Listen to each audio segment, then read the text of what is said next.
The Offspring mungkin adalah band punk sosial klasik tahun 1990-an, selamat dari adegan hardcore 1980-an yang mengubah diri mereka untuk era alt rock yang lebih berat. Dexter Holland and Noodles telah menggebrak di kancah Orange Country sejak pertengahan 80-an, mengadopsi nama The Offspring sebagai line-up band yang menguat menjelang akhir dekade. Kelompok ini merilis album kedua mereka berjudul Ignition yang dirilis di Epitaph pada tahun 1992, tetapi album Smash tahun 1994 dan single yang menyertainya berjudul Come Out and Play dan Self-Esteem yang mendorong band menuju kesuksesan nasional blockbuster. Tak lama kemudian Offspring membuat lompatan ke label besar dan melanjutkan serangkaian hit alt rock satir seperti Pretty Fly for a White Guy dan Why Don't You Get a Job, yang membuat grup ini tetap berada di arus utama hard rock sepanjang tahun 2000-an.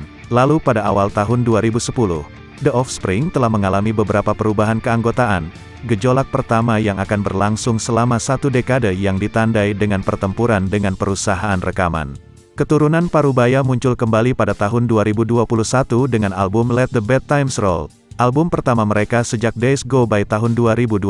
My friend's got a girlfriend and he hates that bitch. Menampilkan Dexter Holland, gitaris Kevin Noodles Wasserman, basis Greg Crisel, dan drummer Ron Welty, The Offspring merilis album debut self-titled mereka pada tahun 1989. 4 tahun kemudian album kedua mereka berjudul Ignition menjadi hit underground, mengatur panggung untuk kesuksesan keseluruhan album Smash tahun 1994, dengan suara mirip Nirvana. Lagu Come Out and Play single pertama dari album menjadi hit MTV pada musim panas 1994, yang membuka jalan menuju kesuksesan radio. The Offspring dimainkan di stasiun rock alternatif dan album, menegaskan daya tarik mereka yang luas. Kemudian lagu Self-Esteem single kedua mereka mengikuti formula syair lembut atau paduan suara keras yang sama dan bertahan di tangga lagu hampir 2 kali lebih lama dari Come Out and Play. Grup ini mendapat tawaran dari label besar namun memilih untuk tetap bersama Epitaph. Meskipun mereka dapat bermain di arena di Amerika Serikat, kesuksesan mereka tidak diterjemahkan di luar negeri. Namun demikian, popularitas band ini terus tumbuh di Amerika karena lagu Gotta Get Away menjadi hit radio dan MTV di awal tahun 1995. The Offspring kemudian merekam versi Smash It Up milik Damned untuk soundtrack Batman Forever di musim panas. Tahun itu membuat grup di tangga lagu saat anggota band mengerjakan album ketiga mereka.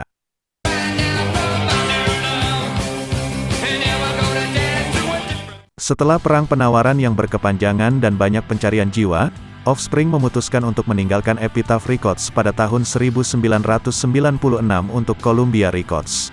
Langkah ini sangat kontroversial dalam komunitas punk dan banyak artis di daftar Epitaph, termasuk Pennywise dan sang pemilik Brad Gurewitz mengkritik band. Setelah banyak penundaan, Offspring akhirnya merilis debut Columbia mereka yaitu Is Nigh on the Hombre, pada bulan Februari tahun 1997.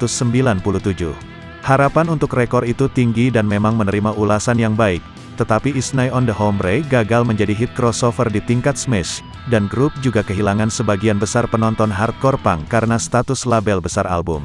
Lalu album Americana mengikuti pada tahun 1998, mencetak hit berjudul Pretty Fly for a White Guy pada pertengahan 2000.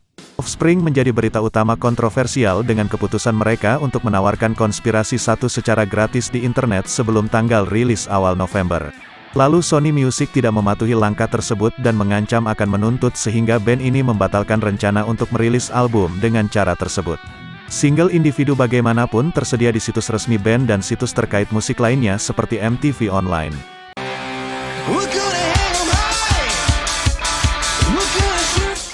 Singkat cerita, The Offspring kembali pada tahun 2003 dengan album Splinter. Album ini dirilis melalui Columbia, dan membuktikan bahwa pelanggaran band terhadap bisnis rekaman tidak membuat label besar terpuruk.